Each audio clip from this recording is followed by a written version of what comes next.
A gente vai voltar de forma exclusiva para o caso que vem de Colíder e que mexeu com todo o estado de Mato Grosso. Da criança de apenas 5 aninhos que foi assassinada pelo padrasto. Traz primeiro aqui a foto do Davi. Traz primeiro aqui a foto desse anjinho, que é o Davi. 5 aninhos. O Davi estava brincando na vizinhança com amiguinhos. Quando o padrasto, ou o ex-padrasto dele, mas ele não sabia ainda que a mãe tinha terminado com o padrasto, foi até lá em uma moto, falou assim: Davi, vamos pescar com o tio? A maior inocência do mundo. O Davi subiu na moto e foi pescar. Na verdade, ele estava indo, tem imagem do circuito de segurança disso que eu falei para você aqui, ó. As câmeras de segurança flagraram um momento que o padrasto vai lá buscar o pequeno Davi de 5 aninhos. O Davi estava indo para a morte. Como que o suspeito matou é muito covarde. Primeiro ele falou que teria, pode segurar a imagem para mim, asfixiado o Davi, depois amarrado uma pedra e jogado no rio. Depois voltou atrás e que deixou o corpo em um outro determinado local de Colíder, onde o corpo de fato foi localizado. Como ele matou, a gente vai entender agora. Porque eu vou voltar para Colíder com o Murilo, que trabalha no SBT Colíder, e vai conversar ao vivo com o delegado responsável pela investigação. E aí, pode colocar o Murilo aqui com o delegado. Murilo, diante dessas versões diferentes apresentadas pelo suspeito, a polícia já conseguiu entender de que forma ele matou o pequeno Davi. Já agradeço a gentileza do delegado em conversar com a audiência do SBT. Bom dia, bem-vindo. Bom dia, Leandro, mais uma vez. Nós estamos participando aqui direto de Colíder para falar a respeito desse caso que chocou todo o estado e também a nível nacional. Inclusive, foi destaque aqui na nossa programação do SBT. Um fato que chama a atenção, o doutor Breno Rulli, participa ao vivo com a gente, que chamou a atenção é que o suspeito, doutor, no primeiro momento passou a localização de um local aproximadamente 30 quilômetros do centro de Colíder. Posteriormente, esse novo local. Como que foi essas buscas, doutor, durante 3 dias pelo Davi Heitor, que infelizmente foi encontrado ontem sem vida? Boa tarde, né, primeiramente. Aconteceu assim, quando a gente iniciou as investigações, né, quando pela manhã no sábado, né, e foi quando os investigadores foram começar a colher as informações e foi atrás da família da vítima, e aí ela veio registrar o boletim de ocorrência. Então, as investigações, formalmente, a gente teve notícia no sábado pela manhã, né, por volta de 8h30, 9 horas, 11h40 ela já estava realizando o boletim de ocorrência. 1h30 já estava preso. Então, foi uma atuação muito rápida, né, da Polícia Civil, e o que aconteceu aqui? Ele, no primeiro momento, era descartado como qualquer suspeito, né, porque a mãe, uma laço afetivo com a criança, com os filhos, ele cuidava bem, tinha uma certa amizade, se posso dizer assim, com a família, então ele era descartado, ele ajudou nas buscas, ele foi extremamente simulado, ele ajudou nas buscas, ele confortava a mãe, né, que tinha filho desaparecido, sendo que ele já sabia que ele tinha ceifado a vida. Então, nesse primeiro momento, a gente começou a procurar as câmeras de segurança para comprovar saber quem seria o suspeito, e com a ajuda das câmeras de segurança nós conseguimos ver ao momento que a criança sai, vai até a esquina, senta na calçada esperando alguém, ele já sai de moto com 2 capacetes, ou seja, já pretendendo dar uma carona para alguma pessoa, para ao lado da criança, a criança levanta e vai com ele de moto. E com as outras câmeras nós conseguimos dar seguimento em parte do trajeto que ele faz, o que levava até a estrada, MT-320. Lá seria o último lugar de câmeras que nós teríamos no início. Então, quando a gente indaga, no primeiro momento ele nega. Quando nós mostramos as imagens que ele consegue provar que ele levou a criança para algum lugar, ele confessa o crime. Então, ele dá uma localização numa ponte, que está a cerca de 30 quilômetros do centro da cidade. Então, nossas buscas junto aos bombeiros, que fez um trabalho excepcional, de passagem, foi no local onde ele teria jogado a criança no rio, sufocado e jogado no rio, amarrada numa pedra. Então, os bombeiros fizeram mergulho, faz toda a parte submersa, levaram barcos, fez um trabalho excepcional. Mas não foi possível localizar no dia, escureceu, então retornaram no domingo pela manhã. Mas mesmo assim, não foi possível. Por quê? Porque a localização era errada.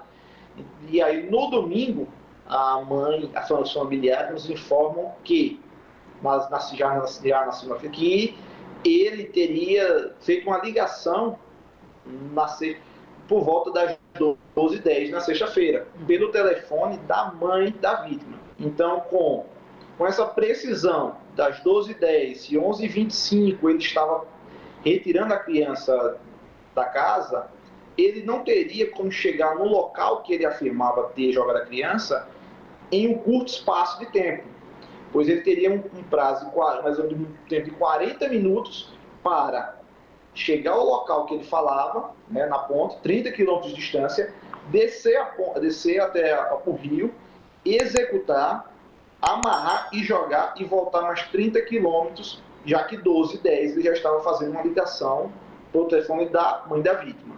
Então ele não teria esse tempo. O que fez...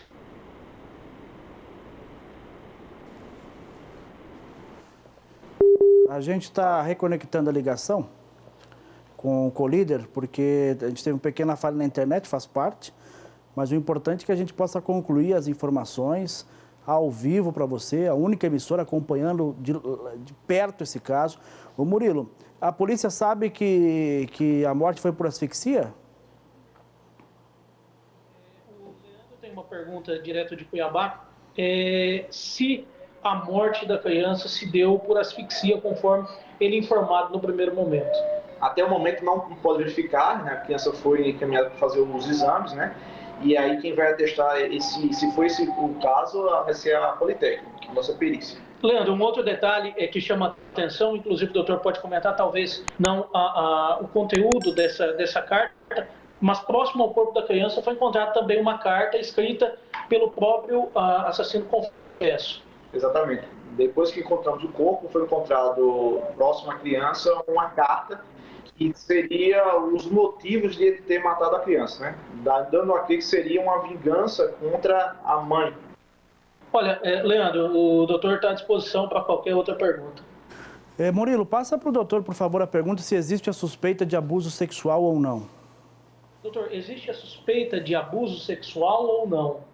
Ainda é muito preliminar. Nós ouvimos isso por algumas pessoas, alguns grupos ventilando isso, mas ainda não conseguimos precisar. Nós estamos trabalhando para verificar se procede essa informação ou não. Nós estamos fazendo um filtro, né? Porque esse momento é muito turbulento para toda a família, para toda a cidade. Então, muitas pessoas começam a ventilar algo. Então, hoje com a internet toma uma proporção gigante, mas a gente ainda não tem nenhum indicativo. De todo jeito, foi solicitado esse exame, né, para a Politécnica, para verificar se teve algum abuso ou não.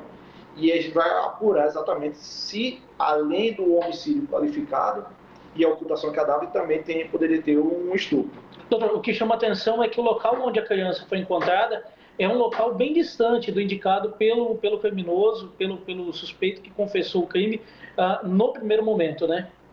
Exatamente. Como a gente fez esse caminho com as câmeras de monitoramento, a gente conseguiu precisar que ele não teria ido até aquele local. E pelo lapso de 40 minutos, os investigadores refizeram o trajeto e verificaram um caminho aproximado do local que ele teria de 10 a 15 minutos para chegar, uns 10 minutos para descer de uma moto, levar uma criança até um local que não fosse na estrada mesmo, muito próximo, e executar o crime e ter mais a 10 a 15 minutos para retornar à casa. Pois 12h10 ele já estava fazendo uma ligação. Doutor, é um fato que chamou a atenção de todos, inclusive policiais de folga estiveram participando, né, das diligências. Exatamente. Foi bom ressaltar isso, que vários policiais vieram trabalhar na sua folga, né? Estavam com sua família. Um investigador, inclusive, estava viajando com sua família em Alta Floresta e disse: eu estou arrumando as malas que daqui a pouco estou voltando para a cidade e estou à disposição para ajudar. Outros investigadores trabalharam 3 dias seguidos, mesmo na sua folga, outros investigadores voltaram para poder fazer a proteção da delegacia, pois a população queria invadir. Então, assim, os investigadores trabalharam demais, mesmo os que estavam em sua folga, se empenharam ao máximo, pois a gente, como já tinha prendido ele tinha que juntar tudo no sistema, prestar contas ao Poder Judiciário, ao Ministério Público da prisão, flagrante, então tínhamos 24 horas, tínhamos que fazer as oitivas, interrogatório, juntar as câmeras, juntar relatório, tudo num prazo muito curto, pois se nós não concluíssemos nas 24 horas, ele seria solto. Olha, mais uma vez, Leandro, agradecer aí a disponibilidade, agradecer ao doutor Breno Uli, que está aqui presente falando ao SBT Cuiabá. Murilo, muito obrigado pelas suas informações, agradeço ao delegado pela gentileza de diante desse turbilhão de coisas, ter dedicado um tempo para conversar com a nossa audiência. Muito obrigado pelo carinho e obrigado a você também pela dedicação à frente desse caso assustador de Colíder. Muito obrigado, Murilo, muito obrigado, doutor, pelas informações. A gente fica aqui tentando entender por quê, né? Matar uma criança de 5 aninhos de uma maneira tão covarde, bárbara e cruel. A gente fica tentando entender. Uma criança que confiava nele. Que confiava plenamente nele. Esse aqui é o pequeno Davi, que morreu semana passada de forma covarde. A gente tem um vídeo.